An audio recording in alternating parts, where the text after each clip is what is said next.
Bonjour et bienvenue dans Historiquement Chaud. Un livre au programme, mais alors quel livre? 1200 pages de manifeste. Démocratie et révolution sans manifeste de 1789 à nos jours. C'est aux éditions du Cerf, une coédition d'ailleurs avec les presses universitaires de l'ICES. Et c'est sous la direction de Stéphane Courtois, Jean-Pierre Deschaux et Yolène Dilas-Rocherieux. Stéphane Courtois, vous êtes là pour nous en parler en général. Et parmi les contributeurs, je ne sais pas si on dit contributeuse, peut-être. Triste, peut-être qu'on. Oui. Ladane Beauroumand, vous êtes là parce que vous avez fait, et c'est peut-être un des scoops, entre guillemets, pour utiliser le langage journalistique, un focus sur les frères musulmans, parce que les 50 points des frères musulmans n'avaient jamais été traduits en français jusqu'alors. C'est la première fois qu'on... Oui, mais ça a été traduit. On pouvait le trouver sur le net? Oui, exactement, en anglais et Oui. en français. Et moi, j'ai fait une introduction un petit peu sur la postérité de cette manifeste et surtout la postérité en Iran. Et Christine Sourgens, on fera un focus sur les manifestes esthétiques qui occupent une place importante. Parce qu'évidemment, on pense aux manifestes, on pense aux manifestes politiques, mais évidemment, des manifestes du surréalisme au futurisme italien, l'histoire de l'art se dit aussi dans ces manifestes et surtout l'art moderne. Alors, déjà, la forme même du manifeste, où apparaît-elle, Stéphane Courtois? Où apparaît-elle? On la voit...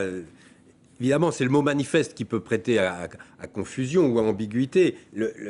Tous les textes que nous publions 100 textes, ne s'intitulent pas tous manifestes. Ils peuvent s'appeler déclarations. Voilà, par contre, ils ont tous une fonction de manifeste, c'est-à-dire une fonction de déclaration. Alors, vous avez des déclarations, vous avez des instructions, vous avez des discours, vous avez même 2 encycliques, qui sont en fait des manifestes, d'une certaine manière, de l'Église catholique. Hein. Donc, c'est quand même l'idée de textes fondateurs, de textes fondateurs, soit d'un mouvement politique ou artistique, on vient de l'évoquer, soit d'une idéologie, on a des textes communistes par exemple, soit de programmes politiques, soit carrément de vision de la société, hein, parce qu'il y a ça aussi, dans ces manifestes, il y a parfois des visions complètes de la société. On a des manifestes par exemple d'écologie radicale, ou le dernier, le transhumaniste, qui veut transformer l'homme avec les méthodes technologiques les plus modernes. Comment dire, des manifestations d'agit-prop, c'est-à-dire sur des problèmes de société, sur des problèmes pour faire avancer les choses. Je pense par exemple au fameux manifeste des 343 salopes qui a joué un rôle déterminant, je sais ça entre guillemets évidemment, puisque c'était ainsi qu'elle se nommait, qui a joué un rôle très important dans l'avancée des lois sur l'interruption volontaire de grossesse. Alors, il y a des textes plus théoriques, par exemple le manifeste pour le socialisme de Victor Considérant, qui est du début du 19e siècle, qui est un texte très long et très fondamental, hein, complètement oublié souvent. Et puis il y a des textes, comme vous le dites, qui sont au contraire des textes d'agit-prop. Il y a des tracts anarchistes, par exemple. Il y en a un merveilleux qui s'intitule... Alors là, ça fait une page, c'est beaucoup plus court. Hein, le criminel, c'est l'électeur. Alors évidemment, c'est d'actualité en ce moment. Bon, voilà, les anarchistes qui étaient tout à fait contre le vote. Bon, donc ce sont des textes qui peuvent avoir une forme très différente, être très longs ou très courts, être des textes théoriques ou des textes d'agit-prop, mais ce sont tous des textes qui sont des textes fondateurs de certains courants de pensée sur la problématique démocratie et révolution. Or, démocratie et révolution, bon, on sait que ce sont 2 termes qui peuvent se marier, mais qui peuvent aussi s'affronter violemment. Alors, vous démarrez cette collection de textes à la Révolution. Est-ce à dire que c'est parce que le manifeste ou la déclaration a à voir avec l'irruption du peuple sur la scène de l'histoire, ou est-ce que c'est une décision d'historien, mais qu'il y a quand même des déclarations et des manifestes auparavant? Non, je crois quand même que la Révolution française marque une très forte césure où justement on prend l'habitude de s'adresser, de s'exprimer massivement au nom du peuple ou au nom d'une idéologie, d'une nation, d'un peuple, d'une race pour les nazis, etc., ou d'une classe pour les communistes. Donc je crois qu'il y a quand même un coup d'envoi. Et justement, la Déclaration des droits de l'homme est un texte assez fondateur et qui a servi de modèle d'une certaine manière, hein, même si c'est un texte très court, bon, mais qui sert de modèle parce que en 1 page et demie, on a toute une vision de la société. On a tout un projet de société. C'est d'ailleurs un peu le titre de notre introduction. Vers quelle société? Tous ces manifestes envisage l'avenir, en fait. Oui, Ah oui, oui. Et on se généralement, projette dans l'avenir. Radieux, alors ou prétendument tel. Bah oui, radieux ou pas radieux, ou qui s'avérera pas très radieux. Bon, mais c'est vrai que dans la société traditionnelle, enfin dans les monarchies absolutistes, etc., on ne se projette pas vers l'avenir, puisque, en principe, les dynasties sont là de toute éternité et seront là de toute éternité. A priori, il n'y a pas de bouleversement en vue. C'est d'ailleurs toute l'ambiguïté du mot révolution. Bon, au départ, le sens étymologique, révolution, bah, c'est la révolution des astres. Le soleil revient à son point de départ tous les jours, alors que là, avec 89, on a tout à fait un autre sens qui apparaît. Hein. C'est justement une projection dans l'avenir. Alors, il y a l'intérêt intrinsèque des textes, il y a l'intérêt de leur situation historique, et puis il y a l'intérêt de leur postérité. Par exemple, le manifeste du Parti communiste de Marx et Engels est certainement pas l'un des meilleurs textes de ces deux auteurs, ni politiquement, ni... Oui. Mais voilà, il reste symboliquement le noyau dur de... Chacun sait que ça a souvent été l'un des rares textes lus par les militants communistes. On commençait toujours par lire le manifeste du Parti communiste, et il faut bien dire que c'est un texte... presque, qui a une portée presque messianique, prophétique, bon, hein, et qui résume d'une certaine manière très fortement la pensée de Marx et Engels, du moins dans leur action politique. Hein. Évidemment, ça n'est pas le capital, il n'y a pas dans le manifeste du Parti communiste une longue analyse économique, etc. Mais il y a un projet de société très clair. Oui, il y a un projet de société et puis une fonction utilitaire, c'est-à-dire c'est lié à la création de la première internationale, etc. C'est-à-dire que les manifestes sont aussi des textes fondateurs d'organisation et pas seulement de projets éthérés, j'allais dire. Certains sont fondateurs d'organisations.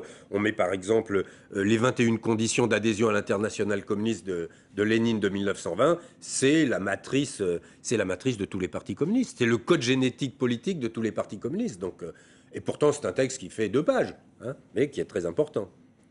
Alors, Ladan Borouman, ce texte des 50 points des frères musulmans, sur lesquels je vous ai interrogé tout à l'heure, est-ce qu'on peut y revenir sur le statut de ce texte et sa postérité? C'est en fait une sorte de demande politique que les frères musulmans adressent au gouvernement égyptien, mais aussi ils l'envoient à d'autres gouvernants des pays musulmans.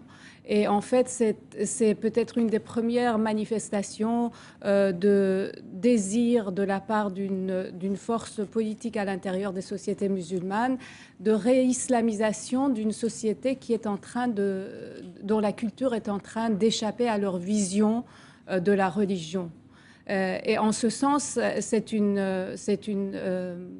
un texte vraiment qui lance le projet islamiste dans l'histoire. Vous dites c'est la matrice qui, quelques décennies plus tard, aboutira à la révolution iranienne. Avec des évolutions importantes. C'est-à-dire là, on voit quand même, c'est plus modeste que les textes qui suivront avec les théoriciens qui en renforceront le caractère révolutionnaire et qui aussi vont renforcer cette idée que les sociétés musulmanes ou toutes les versions ou l'interprétation plus ouverte de l'islam sont en fait des corruptions qu'il faut éliminer de la société. Et disons d'une certaine manière, dans l'évolution de cette idéologie, elle se marxise, si j'ose dire, en appuyant sur l'émergence d'une minorité vertueuse qui a pour vocation de purifier la société et de la diriger vers son salut. En fait, et là, du coup, on réintègre la logique révolutionnaire moderne. Alors, ce qu'il y a de curieux en lisant ces points, c'est que, vous le dites, je crois d'ailleurs dans votre texte d'introduction, il y a un grand recours à l'euphémisme, c'est-à-dire que tout n'est pas dit.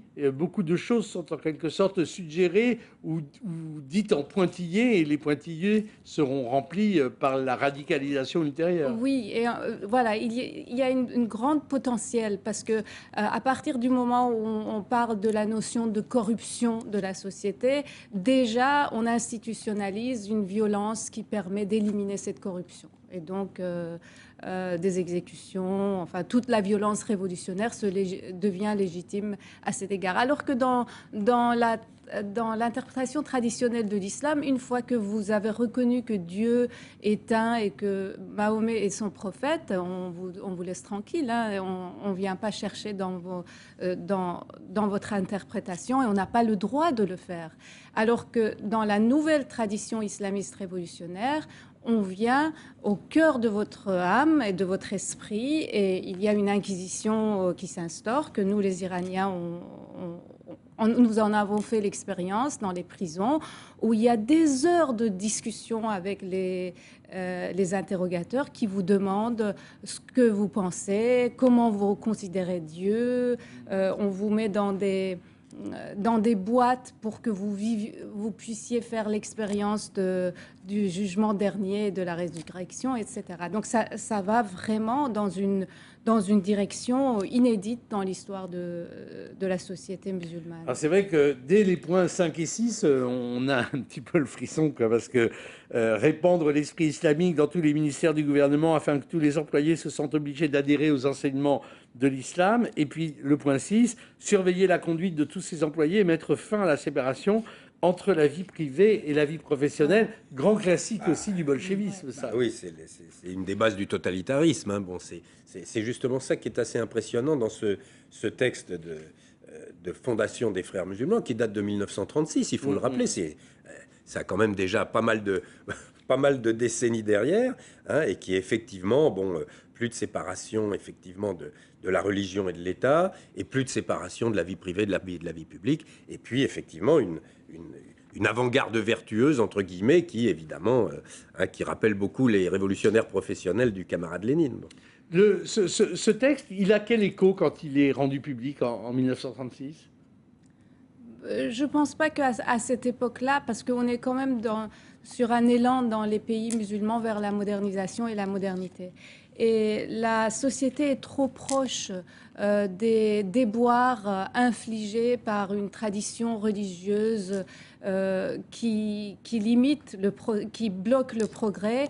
Et vraiment, les élites du pays veulent avancer vers l'avenir. Et le nationalisme est très, très puissant. Il faut se souvenir qu'on est à l'époque du colonialisme et la réaction au colonialisme, c'est le nationalisme virulent, que ça soit dans les pays arabes ou en Iran, c'est exactement pareil. Et il y a une sorte... Enfin, les élites du pays vraiment y accordent peu de crédit, en fait. D'où d'ailleurs la frustration au fur et à mesure... Il faut attendre vraiment l'échec des nationalismes et les années 70 et le développement de l'idéologie révolutionnaire et sa diffusion parmi les élites islamistes. L'influence du léninisme est extraordinaire et ça, nous en avons fait... Enfin, si on faisait un concours avec Stéphane Courtois, enfin, il a vu le livre, mais comme ça, comme on fait, si j'ose dire, une dégustation de vin à l'aveugle, je prendrai quelques extraits et vraiment, on se demanderait sur la recherche des lieux de morale, la fermeture des lieux d'immoralité que sont les boîtes de nuit, l'interdiction de la danse, c'est-à-dire cette sorte d'obsession sexuelle et corporelle, quoi, et de mise au pas du corps, quoi. Et encore, dans les journaux iraniens du début de la révolution iranienne, moi je me disais, il suffirait de faire un jeu. On remplace la Oumma par le prolétariat.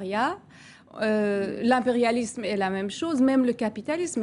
C'est pour ça que, en fait, tout le projet communiste, d'une certaine manière, islamisé, a été mis en œuvre en Iran. Les nationalisations à outrance, ce qui est vraiment contre l'esprit de l'islam qui vénère la propriété privée, les plans quinquennaux, les banques nationalisées, tout a été nationalisé. Nous étions vraiment pendant la première décennie de la révolution iranienne dans une économie soviétique. Et est-ce que ce manifeste des frères musulmans a explicitement servi de référence au régime Khomeini ? Alors, les frères musulmans ont été honorés par la Révolution. Par exemple, il y a eu un timbre à l'effigie de Seyyed Qutb, qui est le second, en fait, celui qui a rendu cette idéologie beaucoup plus révolutionnaire. Et puis, le leader le guide suprême aujourd'hui est un des traducteurs de Seyed Qutb. Donc il y a eu une relation constante d'amitié et de collaboration entre les frères musulmans et les fédayines d'islam qui étaient leur version chiite en Iran. Et ils ont toujours gardé de bonnes relations.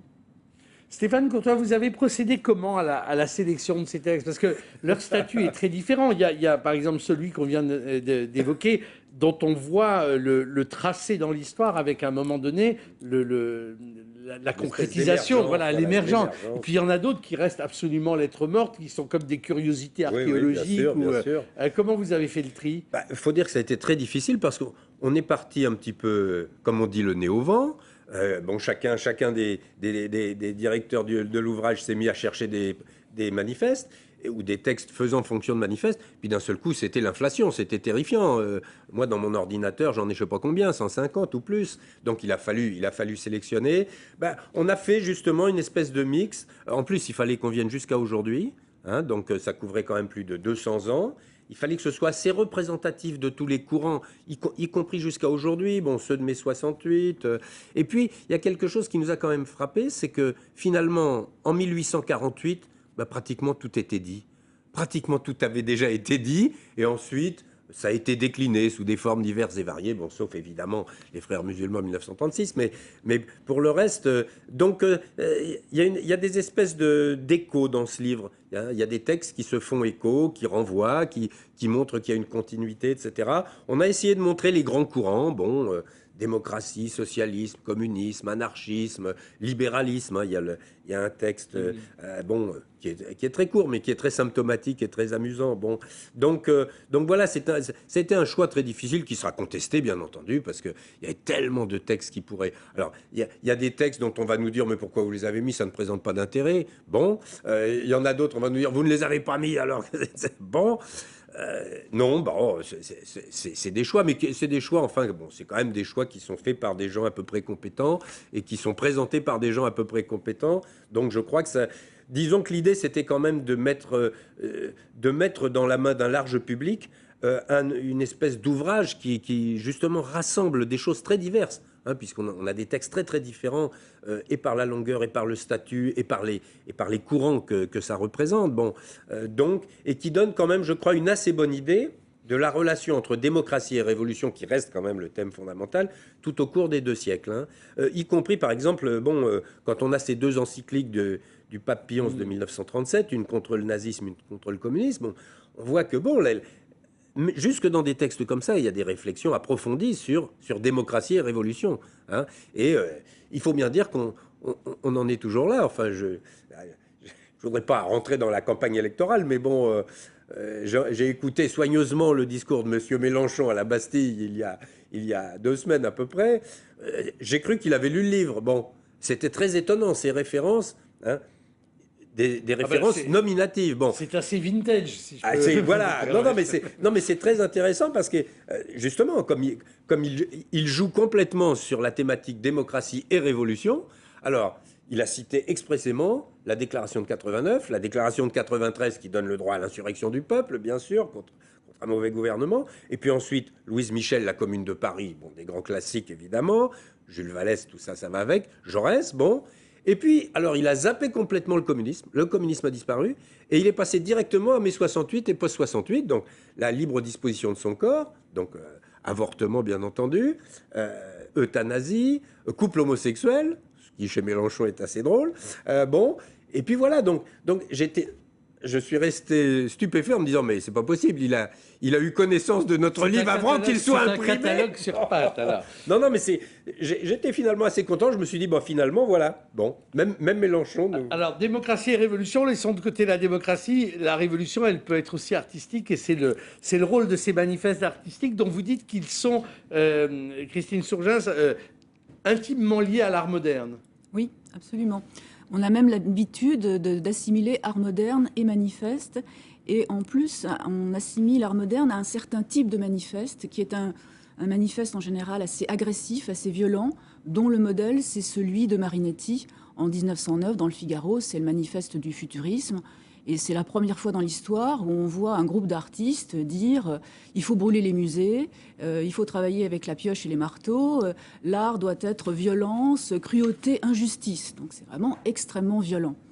Et je crois que si on essaye de remettre les pièces du puzzle historique en place, ce que j'ai essayé de faire, on s'aperçoit qu'au fond, ce manifeste de Marinetti que tout le monde donne en exemple comme étant vraiment le point de départ de cette grande série de manifestes modernes, on s'aperçoit qu'en fait, il y en a eu d'autres avant, et en particulier celui du Tsar Péladan, en 1891. Oui, vous l'identifiez comme peut-être le premier, l'archétype. Tout à fait, parce qu'au fond, un manifeste artistique, c'est très simple. Il y a toujours 3 points. Premier point, nous ne voulons pas telle posture artistique, et là, Péladan ne voulait pas du réalisme. Et deuxième point, nous voulons, et là, il voulait un art qui vise l'idéalité, puisque lui, il fait partie de ce mouvement symboliste. Il est même entiché d'ésotérisme. C'est la raison pour laquelle il produit un manifeste du salon Rose-Croix. Et puis, troisième point, qui est extrêmement important, les signatures. C'est-à-dire, nous sommes un tel et un tel et un tel. Et là, Péladan, d'ailleurs, va faire une erreur qui va se retrouver très souvent dans l'histoire des manifestes, c'est-à-dire qu'il va enrôler un certain nombre de peintres qui ne sont pas au courant. Donc, par exemple, Puvis de Chavannes ouvre le Figaro le matin. Vous parlez d'un name dropping, c'est assez drôle. Oui, c'est ça, oui. Alors, il y a Puvis de Chavannes, Redon, Burne-Jones. Et aucun ne viendra, parce qu'évidemment, ils vont tout de suite regimber. Et on aura comme ça, au cours de l'histoire, un certain nombre de manifestes qui vont à la fois lancer le mouvement et le casser. Et alors, ce qui est intéressant avec Péladan, c'est que ce n'est pas du tout un manifeste révolutionnaire. Mais non, c'est totalement conservateur et presque passéiste. Je vais en citer. Nous ne croyons ni au progrès ni au salut. À la race latine qui va mourir, nous préparons une dernière splendeur afin d'éblouir et d'adoucir les barbares qui vont venir. Et là, il est presque prémonitoire, justement, des futuristes de Marinetti. Et c'est intéressant parce que, au fond, ça montre que dans l'histoire de l'art moderne, contrairement à ce qu'on croit, il y a parfois des mouvements extrêmement importants qui n'ont pas de manifeste ou qui ont eu des manifestes défensifs, pas du tout agressifs à la Marinetti. Par exemple, les impressionnistes, il n'y a pas de manifeste au sens de ce genre que je viens de définir. Il y a une œuvre manifeste, Impression, Soleil levant de Monet, mais ça c'est une œuvre. Les néo-impressionnistes, qui sont des pointillistes extrêmement méticuleux, ils sont quasiment tous anarchistes, mais ils n'ont pas de manifeste. Les fauves, qui sont pourtant très rugissants, pas de manifeste. Et même dans le cubisme de Braque et Picasso se méfient des cogitations, des théories, etc. Et il n'y a pas véritablement de manifeste. Il y aura des textes écrits par Glaise et Messinger, mais qui sont des livres que, par abus de langage, on a déclaré manifestes, mais ce sont des livres d'essais, de réflexion théorique, comme celui d'Apollinaire aussi. Et Apollinaire est intéressant, parce que lui, il va faire un manifeste synthèse, l'anti-tradition futuriste, c'est le titre de son manifeste, et puis après, manifeste synthèse. C'est-à-dire qu'au fond, Apollinaire, évidemment, il essaye de... Marinetti a eu un écho considérable, donc Apollinaire... Il faut dire que le manifeste de Marinetti, il est tellement... il est incroyablement poétique, parce qu'il y a un hymne de la vitesse, une exaltation de la voiture, de la machine. Oui, et puis des images, les usines accrochées par leur fumée aux nuages, bon. Et... Donc, Apollinaire, va essayer de se situer un petit peu dans ce sillage, mais le mot intéressant, c'est synthèse. Et tout de suite, en dessous, il commence son manifeste en disant « abat le passéisme ». Alors que Marinetti aurait dit « abat le passé ». C'est là où on voit la différence. En fait, Apollinaire se situe dans une modernité de synthèse. C'est un courant qui commence avec Baudelaire. Vous savez, la définition du beau chez Baudelaire, à la fois articuler une notion du beau qui tient à l'éternel et en même temps aussi tenir une notion du beau qui tient à l'actualité, la mode, la morale, la passion, disait Baudelaire. Et Apollinaire est dans ce courant de synthèse. Et au fond, on voit bien, à partir des manifestes, les deux versants de la modernité. Vous avez une modernité de synthèse qui soit n'a pas de manifeste ou a des manifestes plutôt défensifs, à la Péladan, ou alors vous avez une modernité de rupture qui, elle, effectivement, naît en 1909 avec le manifeste de Marinetti. Et vous avez peut-être la vraie radicalité qui fait écho, mais pour le contredire à ce que disait Courtois tout à l'heure, à savoir que c'est toujours une sorte d'adresse vers le futur. Le plus radical, c'est sans doute les dadaïstes et Zara qui font une sorte de manifeste anti-manifeste. Il y a un texte que j'aime beaucoup de Zara J'écris ce manifeste pour montrer qu'on peut faire les actions opposées ensemble pour la continuelle contradiction. Et il dit un peu plus loin, je suis contre le manifeste, je ne veux rien, je dis certaines choses et je suis en principe contre les manifestes comme je suis aussi contre les principes. Bon, ça flirte avec Pierre Dac, mais être pour ce qui est contre et contre ce qui est pour. Mais en même temps... Il y a une revendication d'absurdité même qui commence déjà chez Marinetti. En fait, on a même un éloge de l'idiotie. Mais ça commence déjà chez Marinetti. Et même avec les Dada, ça va même plus loin. Le futur, c'est trop pour eux. Le futur, c'est même trop organisé. Ce qu'ils veulent, c'est la spontanéité pure. Et alors que les futuristes continuaient à peindre, à sculpter, on voit dans les manifestes Dada une phrase comme toute œuvre picturale est nulle. Donc là, on arrête de travailler et on se situe dans une négation, une surenchère de négation. Le problème des Dada, c'est qu'au fond, Marinetti est déjà venu avant eux et qu'ils sont C'est difficile de faire de la surenchère là-dessus. Ah, on est quasiment au bout du nihilisme, là. Ouais. On est dans une espèce de nihilisme complet, bon.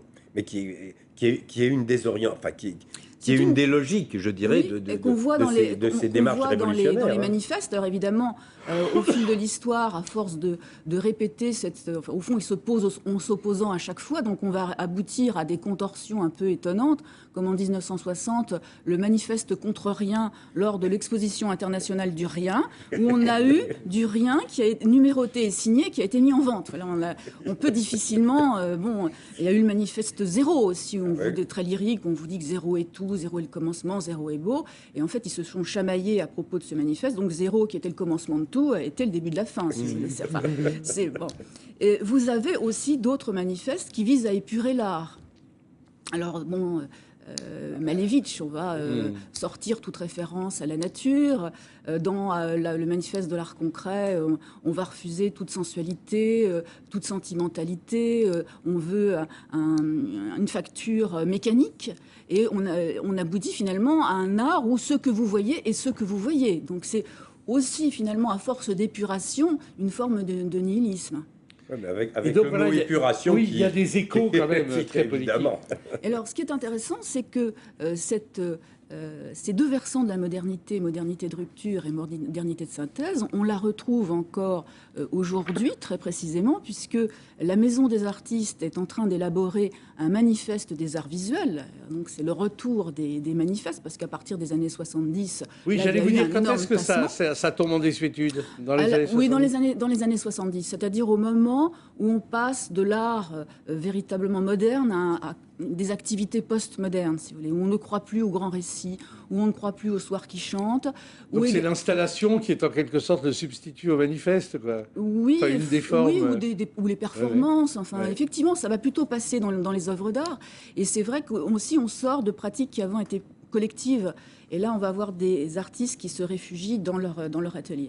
Et donc, cette semaine, la Maison des artistes lance un manifeste des arts visuels qui a été rédigé, alors là, cette fois, par les milliers d'artistes qui composent la Maison des artistes, qui est quand même assez rare, et qui ne s'adresse plus vraiment au public ou au milieu de l'art, ce qui était le cas avant, mais là, qui vise l'État.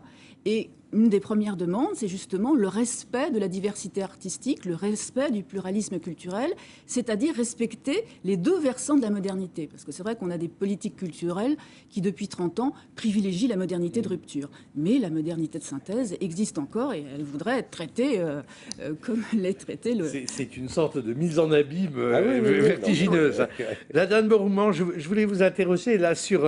la présence, puisque le manifeste ou la déclaration est notre fil conducteur, à votre connaissance, y a-t-il eu une élaboration de ce type-là de positionnement dans les révolutions arabes qu'on a connues l'année dernière? Dans le printemps arabe, il y a eu des manifestes, il y a eu des...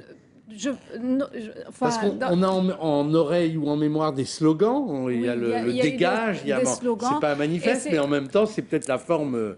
Et aussi leur immédiateté, si vous voulez, leur spontanéité, ont fait qu'ils n'ont... c'est après que les forces inspirées par les manifestes sont entrées en jeu, c'est-à-dire maintenant où les islamistes entrent en jeu, ou peut-être les socialistes ou les laïcs vont entrer en jeu. Mais ça s'est passé tellement vite. Par exemple, en Iran, tout de même, Khomeini a eu une stratégie. En 1970, il a publié un livre sur le gouvernement islamique où il reprend à son compte tous les concepts des frères musulmans. Et petit à petit, il a constitué des noyaux qui enseignaient à l'université. Ils avaient des instituts. On traduisait les frères musulmans en persan. On les enseignait. On avait des débats avec les marxistes, etc. Et de sorte qu'en 79, idéologiquement, ils étaient organisés, ils étaient tout à fait prêts à saisir le pouvoir. Ça n'a pas été le cas dans le printemps arabe. C'est un peu plus spontané, plus social. Et puis, il y a cette nuée d'ONG qui se sont développées sous l'impulsion en partie des mouvements pro-démocratiques occidentaux ou même sous le gouvernement de Bush, etc. On a encouragé, on a officialisé, on a reconnu comme légitimes les organisations des sociétés civiles, on les a soutenues. Alors donc toute cette fédération de petites forces, eux aussi ont la Déclaration des droits de l'homme est aussi une des manifestes, la Déclaration universelle de 48, de beaucoup de ces jeunes et des ONG qui ont travaillé, qui ont œuvré pour l'avènement de ces événements. Stéphane Courtois, ça nous ouvre finalement sur l'interrogation du moment, sur les nouvelles formes de mobilisation sociale et populaire. On pourrait dire, d'un certain point de vue, que le petit livre de Stéphane Hessel est devenu le manifeste des indignés. Mais c'est très clairement un manifeste. C'est un peu ça. Oui, tout mais à fait. En même temps, on voit bien que ces mouvements, justement parce qu'ils échappent à des logiques organisationnelles, qu'il n'y a plus de partis, d'avant-garde qui les créent, ce que vous disiez tout à l'heure, quand il y a un mouvement est spontané, hétérogène dans ses fondements, pas de manifeste possible, en tout cas dans son moment d'émergence. Et même quand ces gens qui, justement, émergent un peu de manière spontanée, essayent de mettre en place un manifeste, on a par exemple publié là un manifeste altermondialiste, mais finalement, ce mouvement altermondialiste, il a l'air de se déliter, justement. Hein. Donc, effectivement, c'est ce que disait Ladan, on est quand même sorti, justement, des grands courants collectifs, des grandes idéologies. C'est un peu ce qu'on souligne sur la fin de l'ouvrage, c'est-à-dire la révolution individualiste qui émerge après 68 un peu partout, et où, effectivement, c'est ce que vous disiez aussi. Bon, et puis c'est lié au support papier. Alors là, c'est une nouvelle... Donc, on est dans une société qui a même passé à la radio, la télé, Internet. Non, mais Internet, etc. surtout Internet. Tous les derniers manifestes que nous publions là, il y a une dizaine de manifestes complètement récents, 2009, 2010, 2011, passent tous par Internet. Hein, on n'en trouve pas d'expression papier, c'est sur Internet. Et donc il est à craindre, c'est le titre du dernier chapitre, la prolifération des manifestes. Il est probable qu'avec Internet, on va assister à chacun va faire son manifeste et va le diffuser. Bon, donc voilà, on est peut-être à l'orée d'une nouvelle ère de manifestatoire. On n'en sait rien, on va le voir. Qui serait, la transcription politique du mouvement d'hyper-individualisation. Absolument. Chacun peut... C'est vrai que pour imprimer, il faut des moyens, même minimum. Il faut un peu d'argent, il faut pouvoir diffuser. Mais sur Internet... Les pétitions ont pris un peu la suite des manifestes. Parce que dans une pétition, vous avez un texte et ensuite les signatures qui viennent. Oui. Alors, moi, j'en reçois tous les jours sur mon mail. Je reçois des pétitions à signer, encore une ce matin. Bon, donc voilà. Ça va être assez... On ne sait pas du tout comment ça va tourner, mais c'est très nouveau, disons. C'est très nouveau. On est vraiment dans une révolution individualiste. Voilà, sous la direction de Stéphane Courtois, Jean-Pierre Deschaux et Yolène Dillard-Rocherieux, Démocratie et Révolution sans manifeste de 1789 à nos jours. Stéphane Courtois, donc je vous ai cité, vous en étiez l'un des maîtres d'œuvre, et Ladan Borouman et Christine Sourgins, deux contributrices. Voilà, je dis le bon mot à la fin. Merci à tous les trois, à bientôt pour de nouvelles aventures historiques.